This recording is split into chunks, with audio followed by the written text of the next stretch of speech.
I bought this house because I wanted peace. That's it. After 15 years in a city apartment surrounded by honking horns, crazy neighbors, and elevators that smelled like disappointment, I just wanted quiet. So when I saw the listing for this place, a little suburban home with a yard big enough to make a golf course jealous, I didn't think twice. The day I moved in, I remember standing on that lush green lawn barefoot, thinking this right here is freedom. The air smelled like pine and fresh soil. The fence was clean, the grass was thick, and for the first time in years, I could hear birds instead of sirens. But it didn't take long for the dream to start cracking. It began small. A single boot print in the grass, deep, right in the center like someone had walked straight across instead of around. I brushed it off. Maybe a delivery guy had taken a shortcut. No big deal. But the next day there were more. A whole trail of them, neat little footprints cutting diagonally across my lawn like a perfectly drawn path. That's when I saw them. 3 people in bright polo shirts, clipboards in hand, marching across my grass as if they were inspecting a crime scene. The one in the middle was a woman with short blonde hair and sunglasses so big they looked like bug eyes. She walked like she owned the world, chin high, lips tight, not even glancing at the ground she was trampling. I stepped outside, trying to sound casual. "Morning," I said, leaning against the porch rail. The woman smiled, though it looked like it hurt her to do it. "Good morning. We're just doing our HOA inspection, dear, routine stuff." "Across my lawn?" I asked. She waved her clipboard like it was some kind of badge. "It's the fastest route, and technically, community property allows board members access to common areas." I raised an eyebrow. "This isn't a common area, it's my yard." Her smile didn't move. "We'll make a note of your concern." Then she turned and walked away, still cutting straight through the grass, followed by her 2 clipboard soldiers.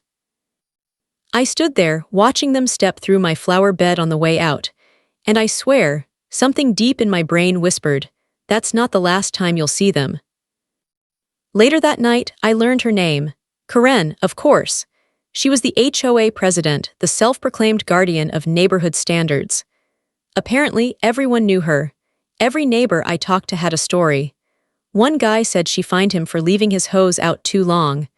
Another claimed she made him repaint his mailbox because the shade of black wasn't uniform. Still, I wanted to start off friendly. I figured I'd give it a week. Maybe they'd realize it was wrong and stop, but they didn't. That next weekend, I was sitting on my porch with a coffee when I saw her again. Same sunglasses, same power walk, same 2 clipboard minions. She didn't even hesitate, just stormed right through the middle of my lawn, crushing a fresh patch of fertilizer I'd laid the night before. I shouted, "Hey, can you not walk through there?" Karen stopped, turned slightly, and smiled again, that cold, plastic kind of smile. "Oh, don't be so sensitive, it's just grass." Just grass. Those 2 words burned into my brain. I clenched my jaw and forced a smile back. "You're right," I said. "It's just grass." But inside, I was already planning something. That night, I took a flashlight and walked the same path they did. The grass was flattened, a clear track cutting from the street, through my yard, all the way to the sidewalk on the other side. They weren't just walking by accident, they were using it like a shortcut. The next morning, I printed a little sign, "Please keep off the grass." Simple, polite, professional. By evening, it was gone. Not knocked over, gone. Someone had ripped it out of the ground. That's when I knew. This wasn't just about grass. This was a power thing. Karen didn't want to walk around. She wanted to walk through because it reminded her she could. She wanted control. She wanted to show me that she ran the neighborhood. But what she didn't know, and what she was about to find out, was that I'm not built for taking orders. I started watching. Every night, I'd sit on the porch with the lights off and just wait. Sure enough, around 8:45 every evening, I'd see that little trio crossing my yard, flashlights bobbing, whispering to each other. Maybe they were inspecting. Maybe they were just patrolling. But one thing was clear, they didn't care about boundaries. I leaned back in my chair, sipped my coffee, and whispered to myself, "All right, Karen, you wanna play games, let's play." Because in that moment, I wasn't just a homeowner anymore. I was a man on a mission, and my mission was simple. Make them regret ever stepping on my lawn. And that was the night the plan started forming, the first spark of what would soon become the trap Karen would never forget. The next morning, I woke up early, poured myself a mug of coffee, and stared out the window like a detective staking out a crime scene. My lawn, my perfect green masterpiece, had new scars. Mud tracks right through the middle, fresh ones, leading from the sidewalk to the street like a deliberate challenge. Karen and her little clipboard army had struck again. At first, I tried to handle it like a reasonable adult. I walked over to the HOA office. It was just a small building next to the community pool, and politely asked for a quick chat. Inside, Karen sat behind a desk stacked with folders labeled things like fence uniformity and lawn compliance. She looked up with that same fake sweetness and said, "Ah, the new homeowner. What can we help you with?" "Yeah," I said, smiling. "I just wanted to ask if the HOA could stop walking through my yard." Her eyebrows twitched, but the smile didn't move. "Oh, that. We have inspection routes, dear. It's part of our routine to ensure compliance." "Right," I said, "but your inspection route keeps killing my grass." She blinked, pretending to take notes. "Noted," she said. "We'll bring it up at the next meeting." I could tell what that meant. She wasn't going to do a thing. Still, I gave her the benefit of the doubt. I went home, convinced maybe it was a misunderstanding. But later that evening, when I stepped onto my porch with a glass of iced tea, I saw it again. The same three silhouettes crossing my lawn: Karen, her clipboard lieutenant, and a new recruit. This one had a flashlight so bright you could see it from the next zip code. I yelled, "You know there's a sidewalk, right?" Karen stopped mid-step, turned toward me, and said, "Technically, we're within association rights to access visual line areas for safety review." "Visual line areas," I said, pretending to think. "You mean my front yard?" "It's part of maintaining neighborhood uniformity," she replied smoothly, before turning her back and marching off. That was it, the last straw. I wasn't just dealing with nosy neighbors anymore. I was dealing with people who believed rules applied to everyone except them. So I decided to fight fire with fire, or, in this case, pettiness with precision. That night, I installed a trail camera. Just a little one, hidden low in my flower bed, facing the path they always used. I'd used these before when I lived near raccoons, so I knew exactly how to catch a clear shot. The next morning, I checked the footage, and there they were. 3 trespassers, in high definition, strolling through my yard like it was a public park. Karen even had her clipboard up, pointing at something in the distance like she was directing a parade. I chuckled, "Gotcha." I uploaded the footage to the neighborhood Facebook page with a caption that read, "Quick question, would you call this community inspection or trespassing?" That post exploded. Within hours, it had more comments than a lost dog alert. Some people defended her, saying she's just doing her job. Others laughed, tagging their friends, saying, "Karen strikes again." By lunchtime, the whole neighborhood knew about my yard and the HOA walkathon. Then, as if on cue, Karen commented under the post. "As HOA president, I assure you, this is an appropriate inspection activity. Homeowners should support rather than hinder community management." That was corporate for "How dare you embarrass me in public." I left her comment untouched. No reply, no argument. I knew silence would eat her alive. The next day, I came home from work to find a bright yellow notice taped to my front door. In bold letters, it read, "Notice of violation, unauthorized surveillance equipment detected. Please remove immediately or face fines." I laughed so hard I nearly dropped my keys. They were calling my camera a violation now. The same camera that caught them breaking the rules. That night, I sat on my porch again, lights off, coffee in hand, watching the path. It was quiet for a while, too quiet. Then I saw it, a flashlight beam flickering across the yard. Karen's voice carried through the dark. "He thinks he's funny," she said to someone beside her. "We'll see how funny he is when the fines start." They were actually back. After all that noise online, all that embarrassment, she still couldn't resist her little shortcut. That was when I realized something important. Karen didn't just want control. She needed it, like some kind of HOA addiction. And the more I resisted, the more she wanted to win. So I decided to change the game. Instead of fighting her the way she expected, I'd outthink her, make her trip on her own power, literally if I could help it. I started planning. I'd already learned her pattern. Mondays, Wednesdays, and Fridays, around 8:45 p.m., she made her little inspection walk. Always the same path, always the same crew. And me, I was going to make sure that next inspection was one she'd never forget. I leaned back in my chair, a grin tugging at my face. My lawn was about to become ground zero for a little lesson in respecting boundaries. Because when someone tells me it's just grass, I take that personally. The moonlight hit the yard just right that night, and I swear it almost looked like it was waiting, like it knew something was coming. And so did I. The next morning, I woke up to chaos. My phone was buzzing nonstop, notifications, messages, even missed calls from numbers I didn't recognize. When I opened Facebook, I realized why. My post, the one showing Karen and her little HOA parade marching across my lawn, had gone viral in the neighborhood. People were sharing it, laughing, commenting things like, "Classic Karen energy," and "Does she inspect driveways too?" One neighbor wrote, "She fined me once because my grass wasn't green enough, karma's coming full circle." By noon, it had over 200 comments. That's when I saw her reply. Karen had written a long, perfectly punctuated, passive-aggressive essay explaining how community oversight ensures safety and uniform standards, and that certain individuals, meaning me, were spreading misinformation. I didn't even reply. I didn't need to. The comment section tore her apart for me.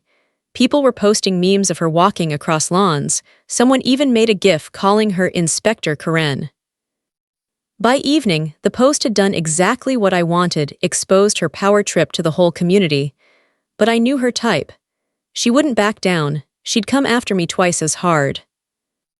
And I was right. That same evening, I came home from work and found another notice taped to my front door. A big red one this time. Notice of HOA violation. Unauthorized surveillance equipment must be removed immediately. Unapproved signage detected, violation of aesthetic clause. Non-standard lawn border materials in use. I looked down at my yard.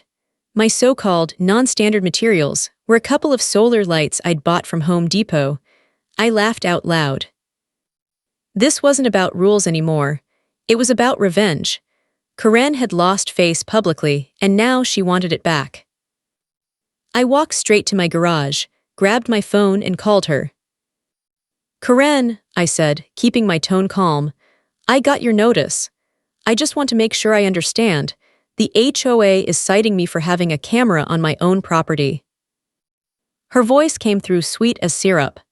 "Yes, dear. Community guidelines prohibit external recording devices that face shared spaces." "Shared spaces," I repeated slowly. "You mean my front yard?" "It's visible to others, so yes, technically shared." I couldn't help but grin. "So if I film my mailbox, that's a violation?" "That depends," she said sharply. "Why, are you planning to?" "Oh, definitely," I said and hung up. That night, I didn't take down the camera. I installed 2 more. One at each corner of the yard, angled just right to catch everything. I even added a motion light for good measure. The next morning, I woke up to a different kind of scene. Across the street, a couple of my neighbors stood on their lawns, pretending to water plants while clearly watching something. When I stepped outside, I saw it, Karen and 2 HOA members standing at the edge of my property, arguing. One of the men pointed toward my camera and whispered something, but Karen waved him off. Then she did something I still can't believe. She stepped right onto my lawn again. I crossed my arms and watched. She didn't see me at first, and when she finally did, she froze mid-step.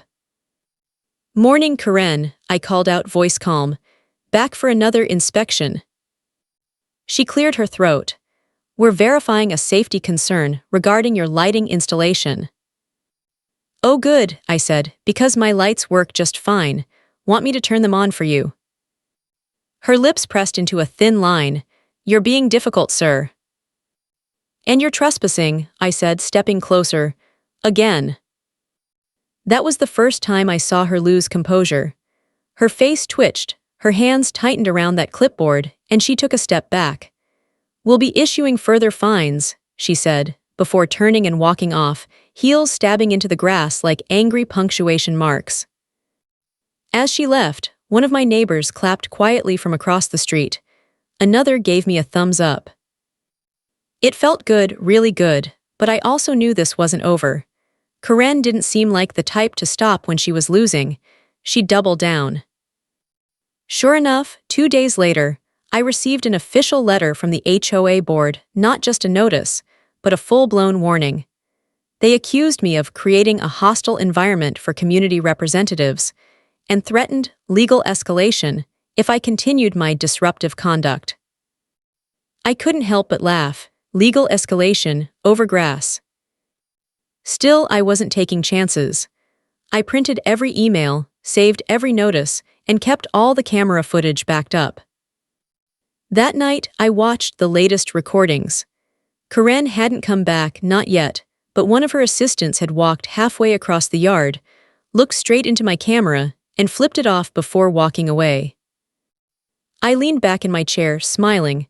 So that's how it's gonna be, huh? I looked at my yard through the window, glowing faintly under the moonlight. My patience was gone, but my creativity, fully loaded. If they wanted to keep walking through my grass, fine. But next time, they were going to feel it. And that's when the idea hit me, a plan so simple, so poetic, that I actually laughed out loud. It wouldn't hurt anyone. It wouldn't break a single law. But it would make sure Karen never forgot the day she decided to step on my lawn. And when I finished sketching it out on a notepad, I sat back, grinning to myself. "Oh, Karen," I whispered, "you're gonna love this one." The night before I set the trap, I hardly slept. The plan had been bubbling under the surface for weeks, a slow brew of petty indignation and theatrical flair. I told myself it had to be clever, harmless, and impossible to forget. Nothing that would break bones or law, just an embarrassing, perfectly suburban wake-up call. I didn't post instructions online or Google how to prank your HOA. I sketched ideas on a notepad, crossing out anything that sounded mean or dangerous, keeping only the stuff that felt like neighborhood theater. The goal was a moment. A little public humility served with a side of lavender and light. It was artisanal karma. At dawn, I woke early and moved like a man on a mission. Tom, my neighbor and co-conspirator, showed up with coffee and a ridiculous grin, carrying a crate of solar path lights and a few decorative stakes. Jamal from the diner rolled his espresso cart onto my driveway under the pretense of testing a new roast. Mrs. Delaney brought muffins and diplomatic calm. It was absurd, and that made it perfect. We laid the lights in a tasteful arc along the exact path Karen and her crew always took. Nothing obstructive, just enough to make the walk feel ceremonial. We planted a narrow strip of lavender, low enough not to invade the sidewalk but thick enough to give a polite nudge. We set a small motion-activated speaker to chime a friendly reminder, "Please use the paved path." But we tuned the volume low so it would sound like an amused museum docent rather than a megaphone. I'd left the more theatrical element to Tom because Tom loved props. He set up a little harmless surprise, something that would startle without hurting, something that would create a gasp, not a groan. When he told me what it was, I laughed so hard I choked on my coffee. It was exactly the right kind of petty. By 7:30, the neighborhood started to stir. Volunteers trickled in, shovels and smiles in hand. The city inspector, Mr. Ruiz, had promised to swing by for formality's sake, and he did, pencil poised, face perfectly neutral. Karen arrived like a general, clipboard pressed to her chest, sunglasses on despite the overcast sky. She posed for the local blogger as if the morning were a photo op at a town hall dedication. I stood on my porch feeling oddly theatrical, like the director of a small, suburban play. I checked the camera feed one last time. Everything was in place. Karen's troupe began their walk. The blogger called action and Karen lifted her chin, stepping onto the grass in a way that suggested she planned to make a speech. The lavender smelled faintly of victory. The lights lined the path like tiny upright sentinels. Tom pressed the remote. The motion-activated chime sang, and then the surprise unfolded. It was not violent. It was not cruel. It was ridiculous. The prop, an over-the-top inflatable garden statue Tom had acquired from a novelty shop, popped up from a hidden sleeve and pushed at Karen's ankle, startling her. Her foot slipped on the harmlessly slick bank of ground, where a friend had spread a small, non-toxic, environmentally safe aid to make the surface a bit more theatrical than treacherous. Papers flew from her clipboard like confetti. She flailed, then landed, squarely, unharmed into the azaleas, which, to her credit, cushioned the fall with astonishing tenderness. For an instant, the world held its breath. Then, like a badly timed sitcom, the blogger laughed, a neighbor whooped, and Mrs. Delaney clapped in the sort of shocked delight only retired schoolteachers can muster. Karen sat in the bushes, blinking, her sunglasses askew, a smear of soil on her sleeve. For the first time since I moved in, I saw vulnerability under that clipboard armor. Her first reaction was fury, sharp, hot, and immediate. She scrambled up, clutching at her papers, her smile gone.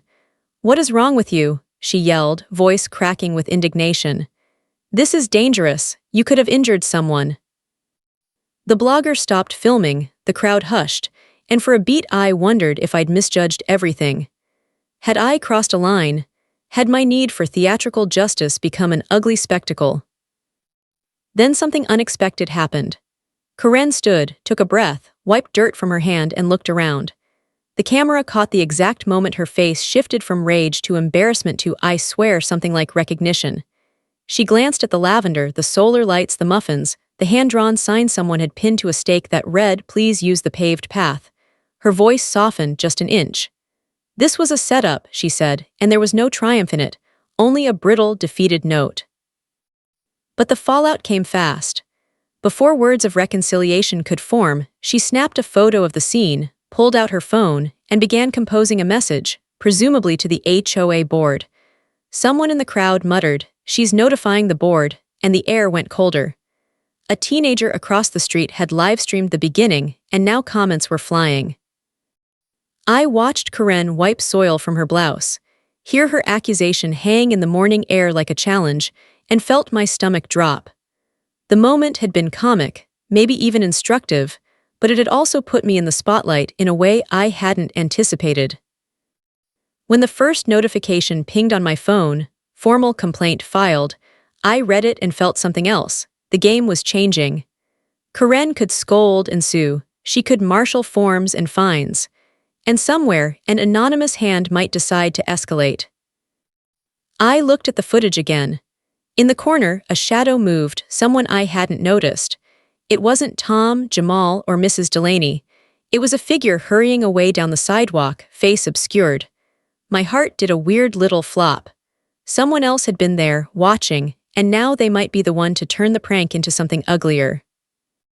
I closed my phone, took a breath, and said aloud, half to myself, half to the empty porch, "Okay, next move." The day the trap went live, I could feel that quiet buzz in the air, that instinct telling you something, about to go down. I woke up early, poured myself a coffee, and stood by the window watching the HOA board members stroll by, pretending they owned the whole neighborhood. Karen, of course, strutted in front like she was leading a parade. Clipboard in hand, sunglasses perched like she was the queen of a very small, very imaginary kingdom. I'd spent the previous night fine-tuning everything. The sprinklers had been reprogrammed, motion sensors calibrated, and the welcome path laid out just right. It looked innocent, freshly mowed lawn, a line of decorative stepping stones leading to the back gate, but every single stone had a surprise built underneath. My brother-in-law, who does landscaping for half the town, helped me install pressure pads just beneath the surface, light enough to trigger when someone stepped, heavy enough to resist wind or random animals. The moment Karen or her crew crossed that path, the sprinklers would activate full blast. But these weren't your everyday sprinklers. I'd replace the nozzles with industrial-grade pressure heads, the kind used to rinse farm machinery. They could hit a 30-foot range. And since Karen loved her white pantsuits, I'd added something special, a fine mixture of organic fish emulsion fertilizer in the water tank. Completely harmless, perfectly natural, and absolutely rank. I sat back down and waited. By 10 a.m., the HOA caravan rolled up again. Karen, 2 board members, and that smug security guy with his neon vest. They didn't even look around. They just walked straight across my lawn like it was part of the community sidewalk. I could see it through the blinds. Karen's shiny heels sinking into my grass, her clipboard bouncing with every self-righteous step. And then it happened. The first sprinkler shot up with a hiss, followed by 3 more in perfect sequence. Karen let out a shriek that must have rattled the crows off the power lines. The group was hit with a full blast of recycled fertilizer water, drenching them head to toe. The smell hit immediately, like rotten fish mixed with compost on a hot summer day. I couldn't hold it in. I was laughing so hard I nearly spilled my coffee. The best part? Karen tried to run, but every direction she took triggered another line of sprinklers. One of the board members slipped, landed flat on his back, and slid halfway into the flower bed. The security guy dropped his radio and started gagging. The whole thing lasted less than a minute, but it felt like a cinematic masterpiece. When it finally ended, the group stood there dripping, their fancy clothes streaked with muddy water and that wonderful organic scent. Karen turned, trembling with rage, and screamed, "You'll regret this, mister. You've just violated HOA Code Section 14. I opened my window just enough to call out, "Funny, I thought Section 14 said you shouldn't trespass." Then I shut it again before she could respond. The next day, the HOA called for an emergency meeting.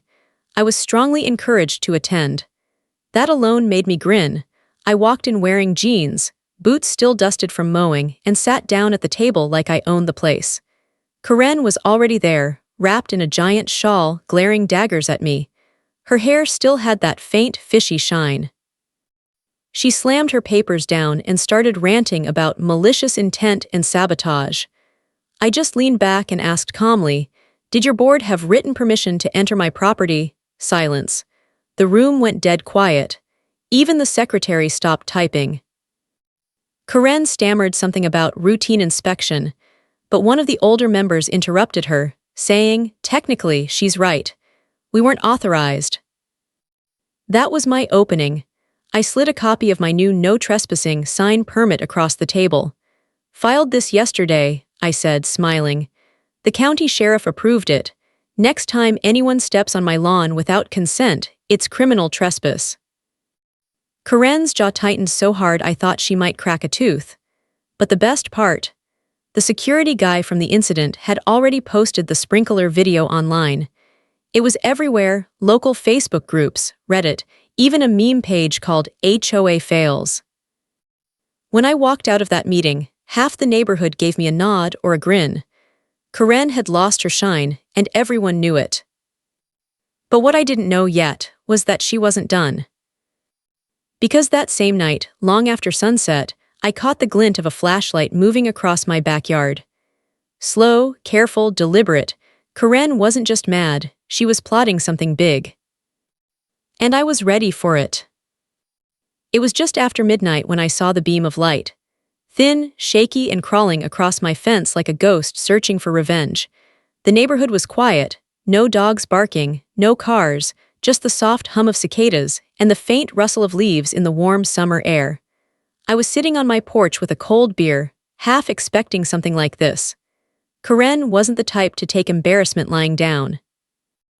After that sprinkler fiasco, her reputation had taken a nosedive. The video had gone viral, neighbors shared it like wildfire, captioned things like Queen Karen gets baptized in lawn juice.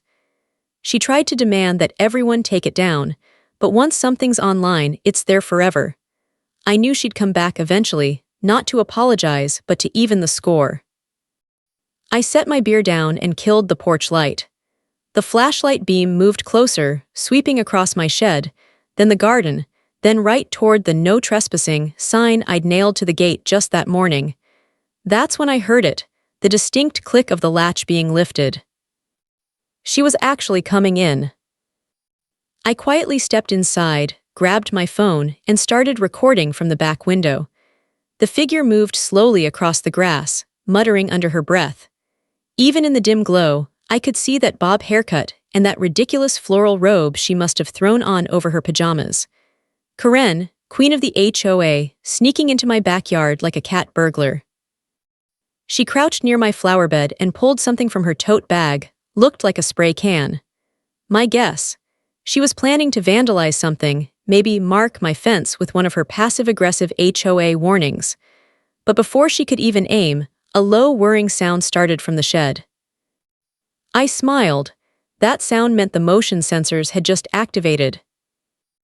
A second later, floodlights snapped on across the entire yard, bright as daylight. Karen froze like a raccoon caught in a spotlight. Then came the best part, my new addition. The same sprinkler system she'd fallen victim to earlier, now hooked up to a motion trigger. Click, hiss, boom.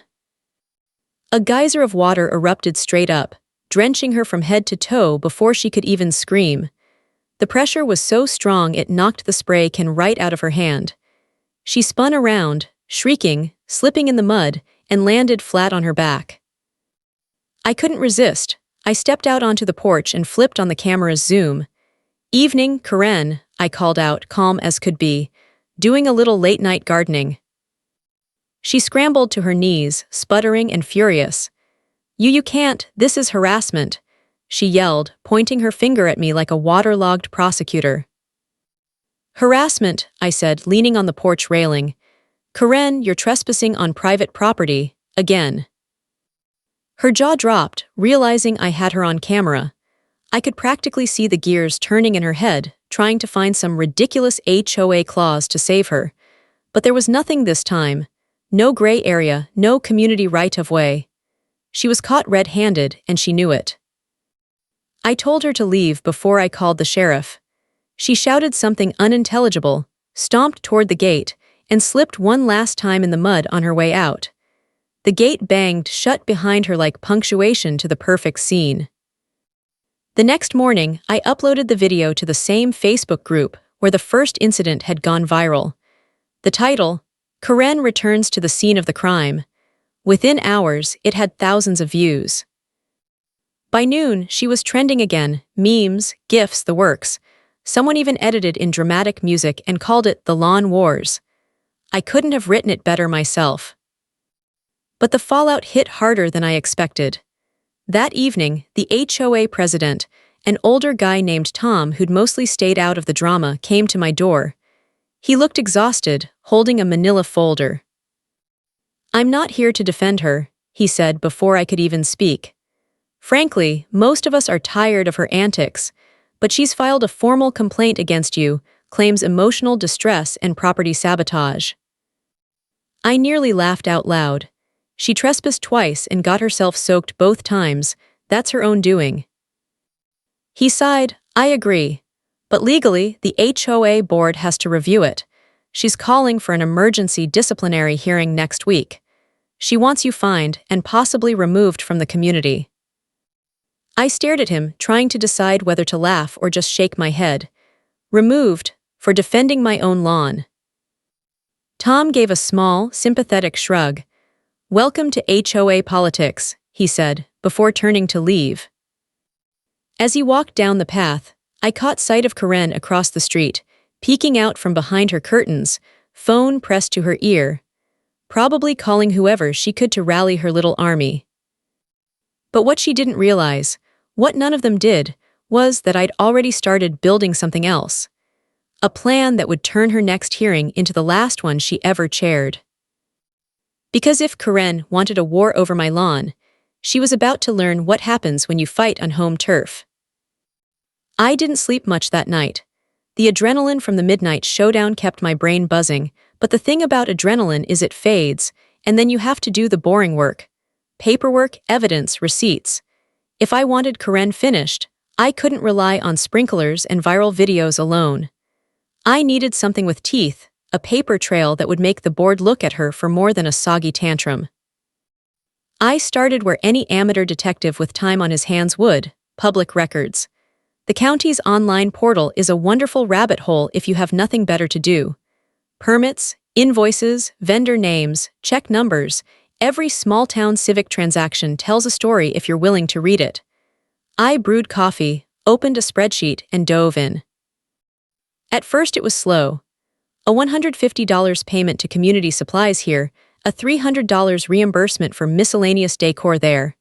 Little things that could be shrugged off as normal. Then I found the big one, a $2,000 check to an obscure vendor for a decorative gate project that was never installed. The invoice had Karen's signature on the approval line. My stomach dropped with that slow, satisfying thud you get when a puzzle piece finally clicks. I printed everything.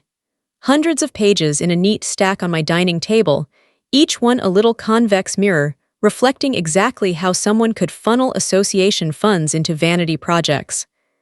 I circled dates, highlighted signatures, and wrote notes in the margin like a man who'd finally found a plot twist. Next came interviews.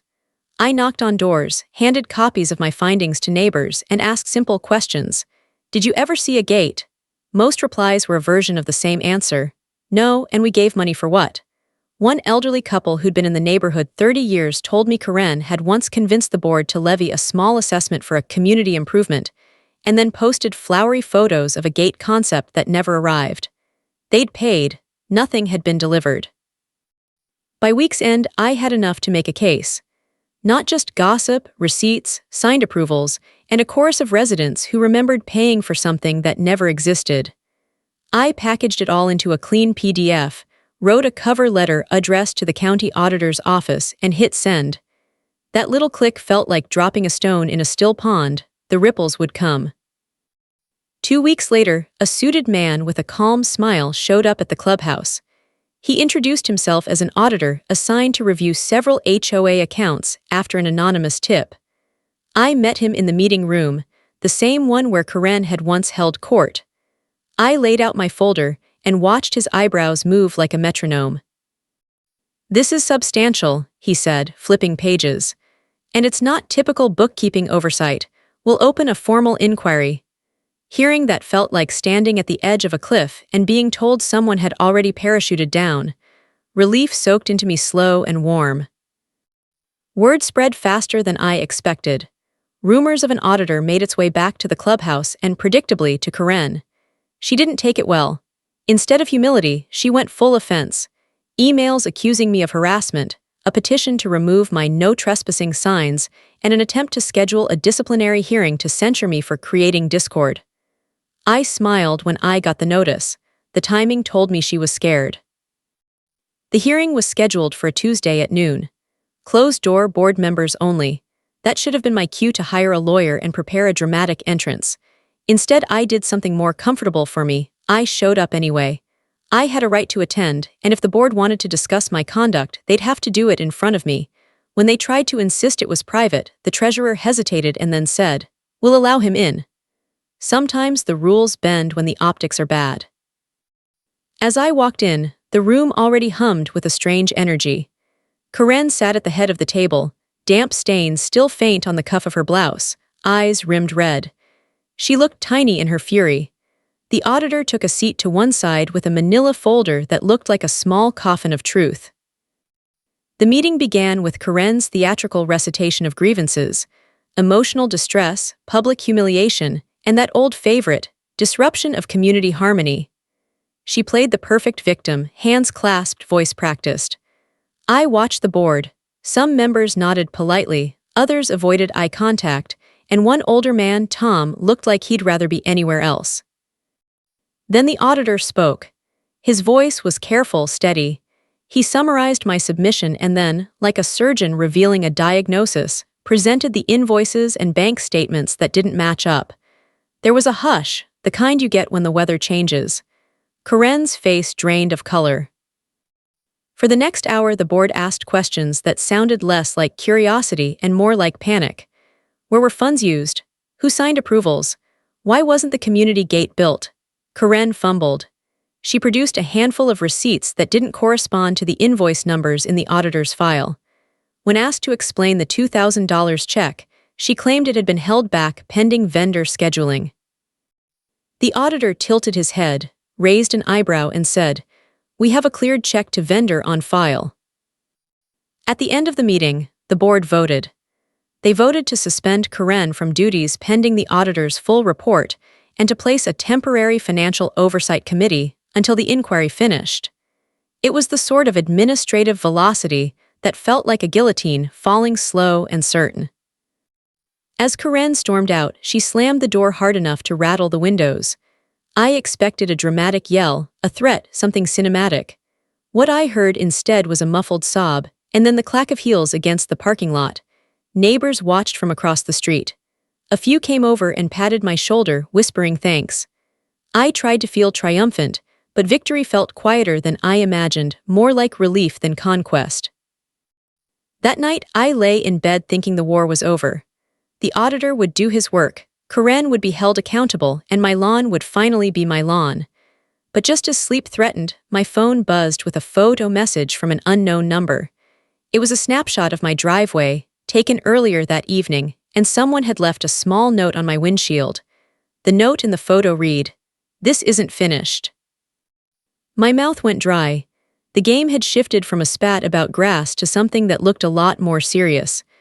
I sat up, pulse quick, and whispered into the dark, "Okay, what's next?" When I saw that photo on my phone, I just sat there in the dark, staring at it. The driveway looked harmless enough, same gravel, same mailbox, but that note sitting under my windshield wiper was like a spark dropped in gasoline. "This isn't finished." 5 words that carried more threat than all her HOA codes combined. The next morning, I went outside half expecting my car to be keyed or my lawn torched, but everything looked normal. The sprinklers were quiet, the birds were doing their morning gossip, and the air smelled like wet grass instead of chaos. Still, that kind of silence never lasts around Karen. By noon, I learned from a neighbor that she'd emptied her mailbox early and sped off before sunrise.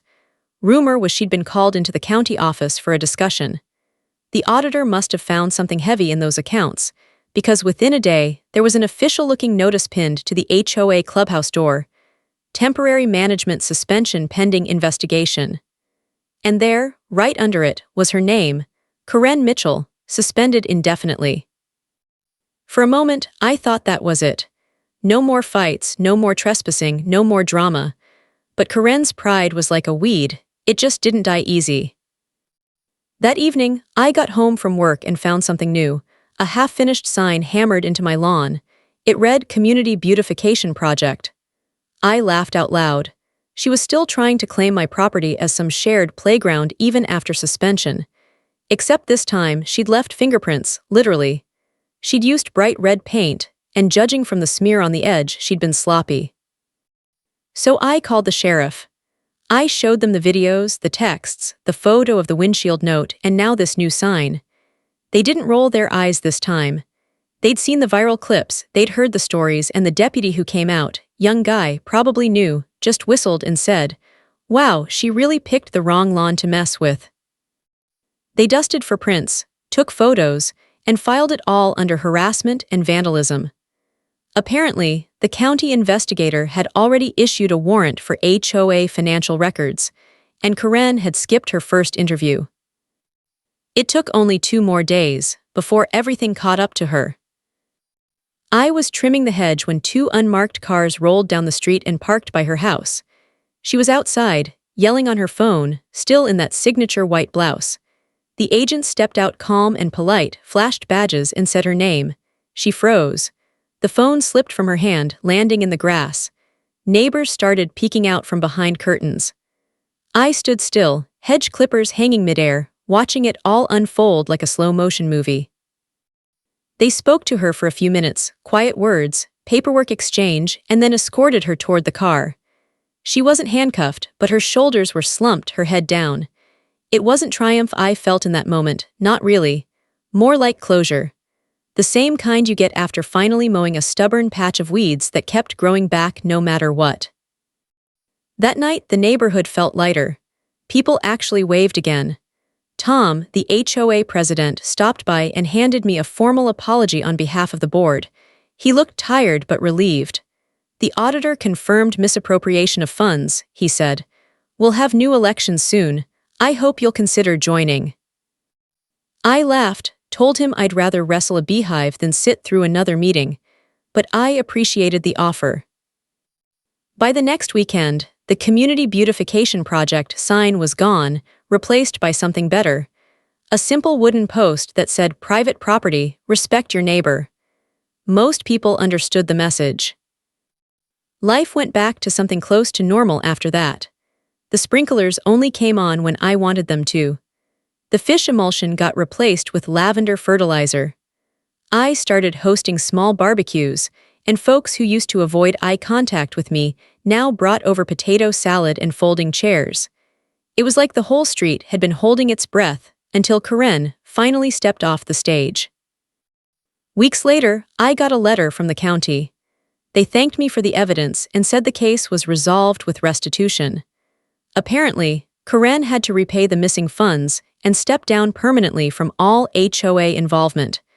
She'd moved out shortly after, sold her place quietly, and disappeared into another suburb. Sometimes, late at night, I'd think about her, how power had turned a simple neighbor into a nightmare, how easy it was for someone to mistake control for community. Maybe, in her own strange way, she thought she was keeping the place in order. But for me, it was simple. You don't walk across another man's lawn unless you're invited. Now when I sit on my porch and hear those sprinklers hiss to life at sunset, I can't help but smile. Because that sound isn't just about keeping the grass green anymore.